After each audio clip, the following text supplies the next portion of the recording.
आपने तो मटर की सब्जी, पकोड़े या फिर ढेर सारे रेसिपियां बनाकर खाए होंगे, लेकिन क्या आपने कभी मटर की साग बना करके खाए हैं? अगर आपने भी मटर की साग खाए होंगे तो इसका स्वाद तो पता ही होगा।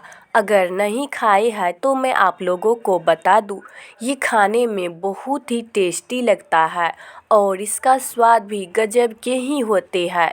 तो चलिए इसे बनाना शुरू करते हैं, क्योंकि इसे बनाना भी बेहद ही आसान है।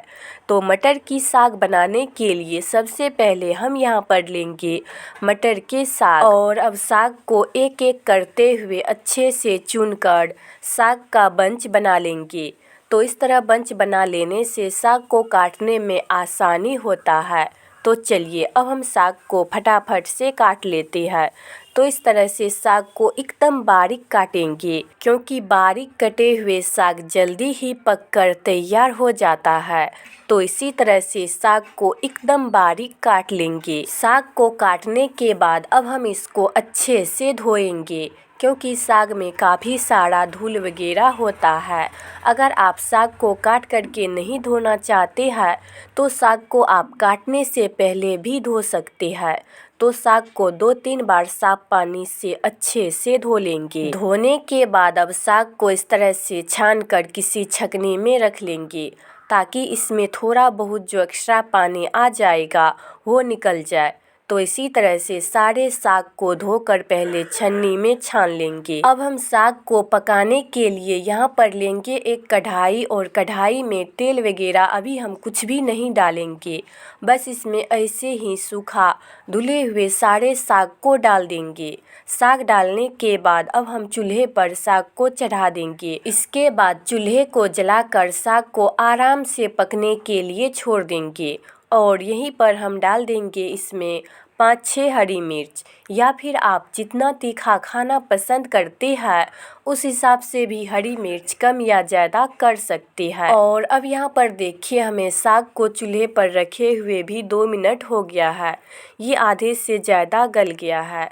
तो अब साग को एक बार अच्छे से चला देंगे, और अब साग को ढककर लगभग 3 से 4 मिनट तक पकाएंगे, और इसका बीच बीच में ढक्कन हटाकर साग को चलाते रहेंगे, ताकि साग जले ना।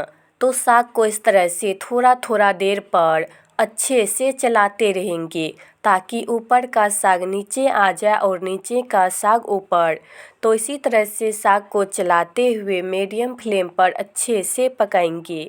तो अब यहाँ पर देखिए साग काफ़ी ज़्यादा गल गया है। तो अब हम यहीं पर नमक डाल देंगे, ताकि साग और भी जल्दी पक जाए। तो नमक डालने के बाद अब नमक को भी साग में अच्छे से मिक्स करेंगे। तो साग में नमक हम स्वाद के अनुसार ही डालेंगे। नमक डालकर इसे मिक्स करने के बाद अब साग को ढककर फिर से 2 से 3 मिनट तक पकाएंगे। तो 3 मिनट हो गया है। अब इसका ढक्कन हटाएंगे और साग को अच्छे से चलाएंगे। अगर आप इसे ढकना नहीं चाहते हैं तो साग को आप बिना ढके भी पका सकते हैं, लेकिन ढककर पकाने से साग जल्दी पक जाता है और टाइम भी कम ही लगता है। तो यहाँ पर देखिए साग एकदम अच्छे से पक गया है। तो साग को जैसे जैसे आप पकाना शुरू कीजिएगा, धीरे धीरे इसका कलर भी चेंज होता चला जाएगा। तो हमने यहाँ पर साग को एकदम अच्छे से पका लिए है। देखिए साग का पानी भी एकदम बढ़िया से सूख गया है। तो साग को पकाने के बाद अब यहाँ पर एक रही लेंगे और साग को अच्छे से कुचलते हुए मैश कर लेंगे। तो साग को रही से दबाते हुए अच्छे से कुचलेंगे, ताकि इसका पानी और साग भी एकदम अच्छे से मैश हो जाए। तो अब यहाँ पर देखिए हमने साग को एकदम बढ़िया से कुचल लिए तो अब इस सारे कुचे हुए साग को निकाल करके किसी प्लेट में रख लेंगे। अगर आप इसे फ्राई नहीं करना चाहते हैं, यानी तड़का नहीं लगाना चाहते हैं, तो आप इसमें ऊपर से कच्चा तेल मिक्स करके भी खा सकते हैं। तो चलिए हम इसमें फटाफट से एक स्पेशल तड़का लगाते हैं, जिससे साग खाने में और भी ज़्यादा टेस्टी लगेगा। तो इसके लिए सबसे पहले कढ़ाई या तड़का पैन में डालेंगे 1 चम्मच सरसों का तेल। तेल गर्म होने के बाद इसमें डाल देंगे थोड़ा सा लहसुन के पत्ते और 2-3 सूखी लाल मिर्च को तोड़कर, और इन दोनों चीज़ को चलाते हुए अच्छे से पका लेंगे। फ़ौरन जब पक जाएगा तब हम इसमें सारे कुचे हुए साग को डाल देंगे। साग डालने के बाद साग को फ़ौरन में अच्छे से मिक्स करेंगे और इसे चलाते हुए 2 से 3 मिनट तक भूनेंगे। तो लीजिए, कम टाइम में बिना घंटों मेहनत किए एकदम आसान तरीके से बनने वाली स्वाद से भरपूर टेस्टी मटर की साग बनकर तैयार है।